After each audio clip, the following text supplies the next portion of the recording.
Assalamualaikum warahmatullahi wabarakatuh. Halo semuanya, di video kali ini saya akan bahas tentang kultur mikroalga dari alam dengan 5 sumber air yang berbeda. Tugas ini merupakan sebagai salah satu tugas mata kuliah biologi protista yang diampu oleh Prof. Tri Retnaning Suprabhuwati. Oh iya, perkenalkan, nama saya Bella Sungkawati Nuryanti, kelas Biologi Protista A, Departemen Biologi, Fakultas Sains dan Matematika, Universitas Diponegoro. Selanjutnya, topik yang akan dibahas yaitu pertama ada alat dan bahan, yang kedua cara kerja, yang ketiga ada hasil pengamatan kultur botol, dan yang keempat hasil pengamatan kultur koin. Alat dan bahan yang digunakan yaitu pertama ada 5 botol bekas air minum, 5 wadah, dan 15 koin perak berwarna silver. Yang kedua ada 5 air dari sumber yang berbeda. Di sini saya menggunakan air mineral, air sumur, air mengalir, air kolam, dan air mengenang. Lalu yang ketiga yaitu ada kamera HP, berfungsi untuk mendokumentasikan setiap perubahan yang terjadi. Cara kerjanya, air dari 5 sumber yang berbeda diambil lalu dimasukkan pada botol dan wadah. Selanjutnya, tiap wadah diisi 3 koin dan dibiarkan terbuka, sedangkan pada botol ditutup dengan tutup botol yang sudah dilubangi. Lalu kelima wadah dan kelima botol tersebut diletakkan di bawah sinar matahari. Berikutnya, sampel didokumentasikan dan diamati perubahan yang terjadi. Lalu kita lanjut ke hasil pengamatan kultur botol. Dapat dilihat pada hari pertama semua air masih terlihat bening kecuali pada air yang menggenang.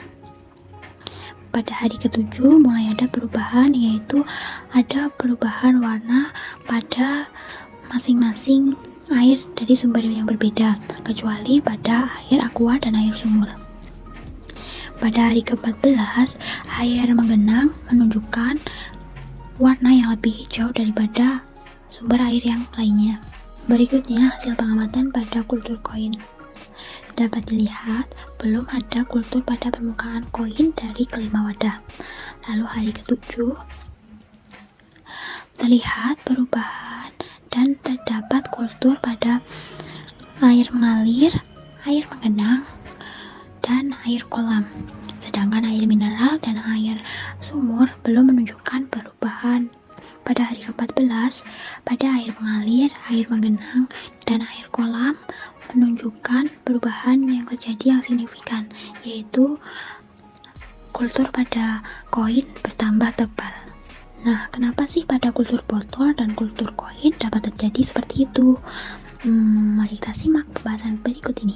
Pada pengamatan ini tercantum hanya hari ke-1, hari ke-7, dan hari ke-14 karena pada kurun waktu tersebut terjadi perubahan yang signifikan pada sampel yang diamati. Lalu pengamatan pada kultur botol selama 14 hari didapat hasil urutan kepekatan pada botol pengamatan, yaitu pertama air mengenang, kedua air mengalir, ketiga air kolam, keempat air sumur, dan kelima air mineral. Pada botol yang diamati, air mineral tidak menunjukkan perubahan warna. Hal ini karena diperkirakan pada air mineral sudah mengalami proses penyaringan dan sterilisasi, sehingga tidak terdapat mikroalga yang tumbuh. Warna hijau yang terlihat pada kultur botol air mengalir, air menggenang, dan air kolam disebabkan adanya aktivitas mikroalga dari chlorophyta. Chlorophyta memiliki ciri kloroplast yang berwarna hijau, mengandung klorofil A, klorofil B, serta karotenoid. Beberapa contoh spesiesnya yaitu ada Chlorella sp, Spirogyra sp, dan yang lain-lain. Sedangkan warna coklat yang terlihat pada air sumur disebabkan adanya aktivitas dari golongan diatom atau biophyta. Diatom maupun biophyta ini memiliki ciri berwarna coklat, mengandung fukosantin, klorofil A, dan klorofil C.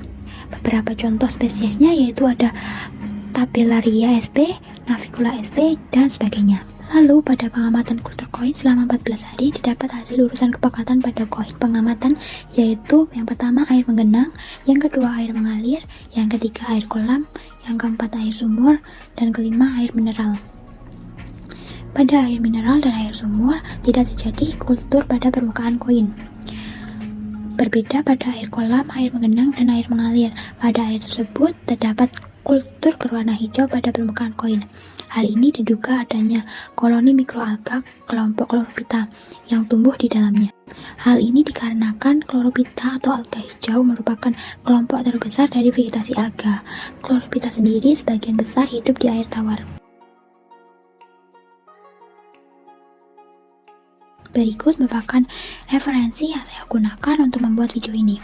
Sekian, terima kasih. Wassalamualaikum warahmatullahi wabarakatuh.